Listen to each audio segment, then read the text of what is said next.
Good morning students. जैसा कि आप जानते हैं कि कल हमने बाबर की विजय अभियानों के बारे में पढ़ा था और उसमें जो सबसे महत्वपूर्ण लड़ाई थी वो थी पानीपत की पहली लड़ाई।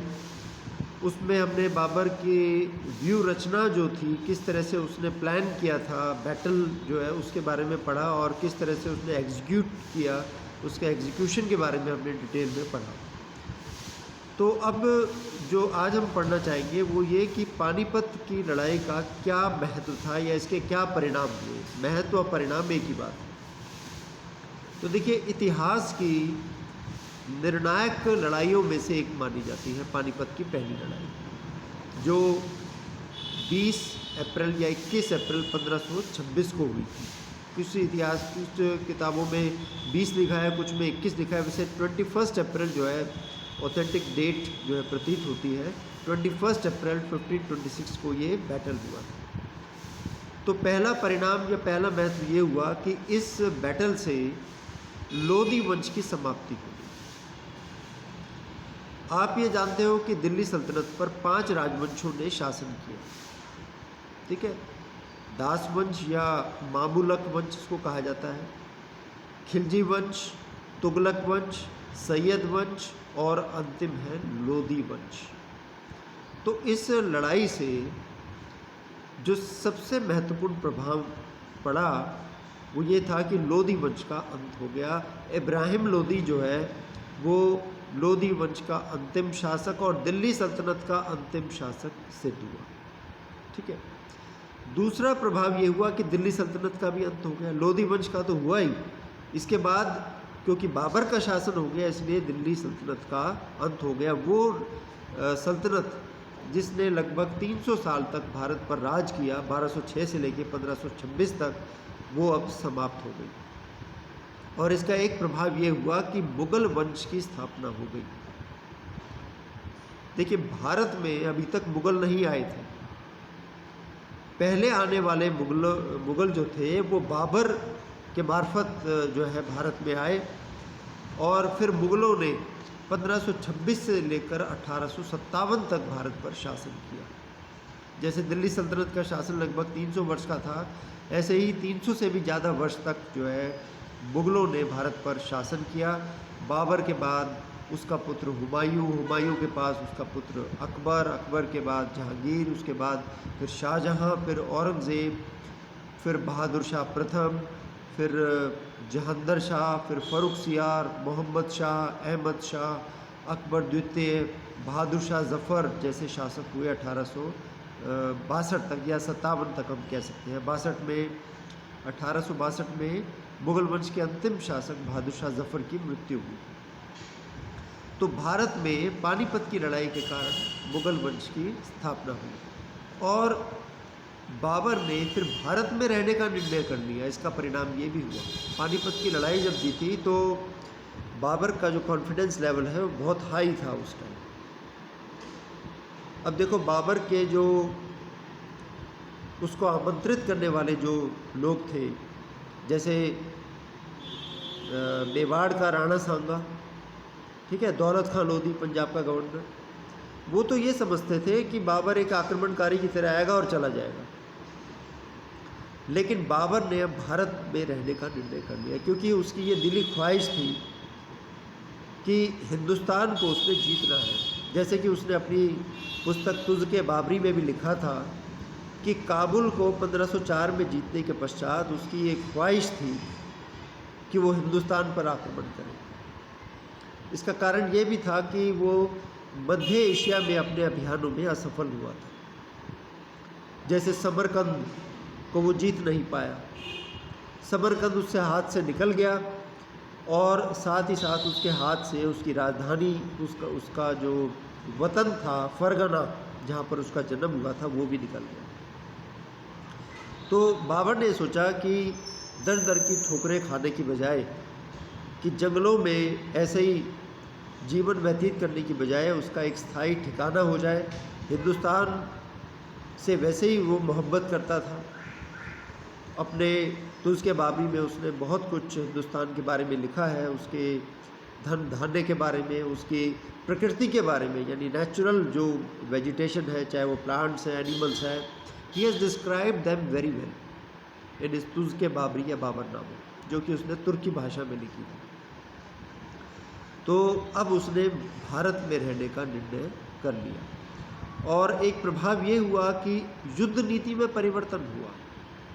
देखिए, बाबर के भारत में आने से पहले जो युद्ध लड़े जाते थे, वो राजा जो है या सुल्तान जो भी होता था, हाथियों पर चढ़कर युद्ध ज़्यादा किया करते थे। हाथियों का ज़्यादा महत्व था भारतीय युद्ध प्रणाली में।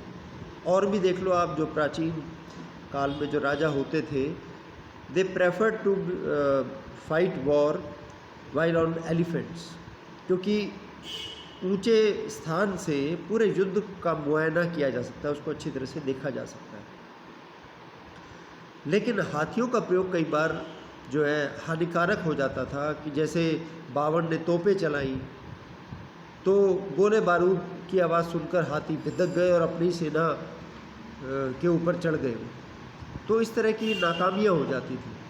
तुर्क भी और ये जो मुग़ल थे, ये घोड़ों पर चढ़कर युद्ध करना ज़्यादा बेहतर समझते थे, क्योंकि घोड़े की गतिशीलता जो है वो हाथियों की गतिशीलता से बहुत ज़्यादा होती है। घोड़े एक तो हाथियों से तेज़ दौड़ सकते हैं, और दूसरी बात, उनको अगर मुड़ना हो तो भी आसानी से मुड़ सकते हैं। हाथियों के लिए मुड़ना मुश्किल हो जाता है, उसमें बड़ा समय लग जाता है। हाथी धीरे धीरे मुड़ेगा तो उसमें समय लगेगा, नेचुरल सी बात है। और ये जो न्यू टेक्निक्स ऑफ वॉरफेयर है, जैसे तुलुगमा, मैंने आपको बताया था कि शत्रु को एक तरफ भगाना और फिर अचानक से उसको चारों ओर से घेर लेना, ये सब जो टेक्निक्स हैं वॉरफेयर की, ये जो है उसमें परिवर्तन आया। तो एक ये परिणाम हुआ, ठीक है। तो परिणाम तो हमने पढ़ लिए। अब हम ये पढ़ेंगे कि बाबर की सफलता के क्या कारण थे। पानीपत के प्रथम युद्ध में आप देखिए कि इब्राहिम लोदी की सेना तो लगभग 1 लाख से भी ज़्यादा थी, और बाबर की सेना कोई कहता है कि 12,000 थी, कोई कहता है कि 25,000 थी। लेकिन इतना डेफिनेट है कि ये तो पता नहीं कि एग्जैक्टली सेना कितनी थी, लेकिन इतना ज़रूर है कि सेना जो है उसकी संख्या इब्राहिम लोदी की सेना की संख्या से बहुत कम थी, ठीक है। तो बाबर की सफलता के कारण क्या रहे? तो देखिए, एक तो बाबर का योग्य नेतृत्व, ये सबसे बड़ा कारण है। लीडर अगर अच्छा हो तो डेफिनेटली सक्सेस मिलती है। बाबर ने मध्य एशिया में बहुत से युद्ध कर रखे थे, वो युद्ध कला में पारंगत हो गया था। उसकी जो व्यू रचना थी, वैज्ञानिक ढंग से उसने व्यू रचना की कि एक तरफ दाएं तरफ की जो रक्षा है वो पानीपत नगर कर रहा था, बाएं तरफ इतनी खाई वगैरह खोद दी गई, उसमें पत्ते डाल दिए गए, उसको मिट्टी से ढक दिया गया। दुश्मन के सैनिक उसमें आए और गिरते चले गए, बहुत से सैनिक उसमें गिर गए गहरी खाइयों में। फिर तुलुगमा युद्ध पद्धति और रिजर्व सेना, ये भी है कि जब एक सेना की टुकड़ी लड़ते लड़ते थक जाया करती थी तो फिर एक नई टुकड़ी जो है एकदम आक्रमण करती थी शत्रु पर। तो ये सारा जो योग्य नेतृत्व था, ये बाबर ने प्रदान किया। इब्राहिम लोदी की अप्रियता या अलोकप्रियता, इब्राहिम लोदी ने जो जिस तरह से शासन किया वो बहुत ही क्रूर, अयोग्य और हठी स्वभाव का व्यक्ति था, जिद्दी स्वभाव का व्यक्ति। वो अफगान सरदारों के चरित्र को नहीं समझ सका। ना तो उसने रिश्तेदार अपने साथ लिए, रिश्तेदार भी उसके खिलाफ हो गए, और ना ही जनता उसके साथ थी। तो बहुत ज़्यादा अलोकप्रिय हो गया था। तो इसलिए जो असंतुष्ट सरदार थे इब्राहिम लोदी के, उन्होंने बाबर को भारत पर आक्रमण करने के लिए आमंत्रित किया। अब देख लीजिए, पंजाब का गवर्नर दौलत खान लोदी, ठीक है, और इसी तरह से आलम खान लोदी, दिलावर खान लोदी, ये सब जो है रुष्ट हो गए इब्राहिम लोदी के व्यवहार से। और इब्राहिम लोदी में शौर्य की भी कमी थी। बाबर तो देखो बहुत ही वीर साहसी व्यक्ति था, कहाँ से मध्य एशिया से आके उसने भारत पर आक्रमण किया, ऐसी ज़रूरत की उसने, जबकि उसको पता है कि भारत की जो जलवायु है वो सेना के लिए, मतलब अफ़गानिस्तान और समरकंद और फरगना जैसे एरिया में रहने वाले, मध्य एशिया में रहने वाले लोगों के लिए इतनी अनुकूल नहीं है, लेकिन फिर भी उसने ये साहस किया और भारत पर उसने आक्रमण किया। तो इस तरह के शौर्य की, इस तरह की साहस की उसमें कमी थी। उसमें जोश तो था लेकिन होश की कमी थी। फिर इब्राहिम लोदी का जो नेतृत्व था वो बहुत ही घटिया था। क्या है कि ज़्यादातर सामंतों की सेना हुआ करती थी, अपनी स्थायी सेना उसकी कम थी, सामंतों के सैनिक ज़्यादा थे। तो वो लूटपाट पे ज़्यादा ध्यान देते थे, बजाय कि अपने सुल्तान की रक्षा के लिए या अपने साम्राज्य की रक्षा के लिए। अफ़गान सेना में बहुत सी दुर्बलताएं थी और सबसे बड़ी बात ये रही कि इब्राहिम लोदी को भारतीय शासकों का साथ नहीं मिला। जैसे पंजाब का गवर्नर उसके खिलाफ था, इसी तरह से मेवाड़ का जो शासक था महाराणा संग्राम सिंह या राणा सांगा, वो उसके खिलाफ था। अगली बात यह है कि बाबर की जो गुप्तचर व्यवस्था थी वो बहुत अच्छी थी। इब्राहिम लोदी की गतिविधियों पर नज़र रखने के लिए वो समय समय पर गुप्तचर दस्ते भेजा करता था, जो कि पल पल की सूचना उसको दिया करते थे। इब्राहिम लोदी ने गुप्तचर व्यवस्था की ओर ध्यान नहीं दिया, इसलिए उसको पराजय का मुंह देखना पड़ा। और आखिरी कारण जो हम पढ़ेंगे बाबर की सफलता का, कि मैंने आपको बताया कि 12 अप्रैल 1526 को बाबर और इब्राहिम लोदी की सेनाएं आमने सामने आकर खड़ी हो गई पानीपत के मैदान में। और युद्ध कब हुआ? युद्ध हुआ 20 अप्रैल को या 21 अप्रैल को। तो ये जो एक हफ्ते का जो समय मिला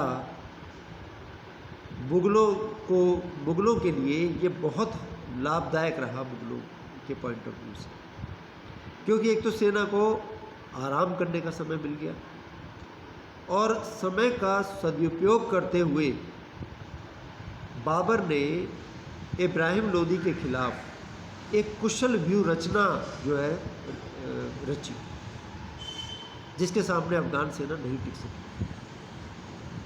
अगर इब्राहिम लोदी 12 अप्रैल को ही बाबर की सेनाओं पर आक्रमण कर देता तो शायद बाबर इसमें पराजित हो सकता था, लेकिन ऐसा भाग्य नहीं था। तो ये कारण थे बाबर की सफलता के। अब पानीपत की लड़ाई के बाद बाबर ने कौन कौन से और युद्ध किए, 3 और युद्धों के बारे में हमें पढ़ना है और फिर ये क्वेश्चन पूरा हो जाएगा बाबर। ठीक है, ये फिर हम नेक्स्ट क्लास में पढ़ेंगे। Thank you.